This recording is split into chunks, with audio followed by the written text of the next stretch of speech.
একটা ভূমিকম্প হবে পৃথিবীর পূর্ব দিকে।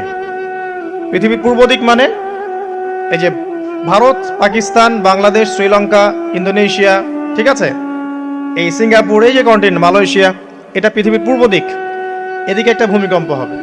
তারপরে 7 পৃথিবীর পশ্চিমে একটা ভূমিকম্প হবে। পশ্চিম মানে বোঝেন না?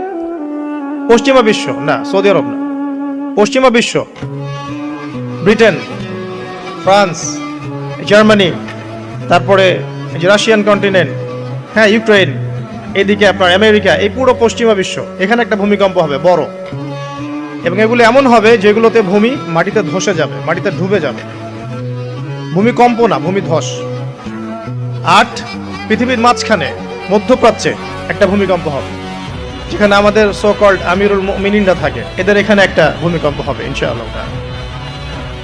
আর 9 ইয়েমেন থেকে একটা আগুন বের হবে। ইয়েমেন থেকে একটা আগুন বের হবে, যে আগুন মানুষকে হাসরের মাঠের দিকে তাড়িয়ে নিয়ে আসবে। আরেকটা বলেছেন 10 নাম্বার, সূর্য উঠবে পশ্চিম দিক থেকে।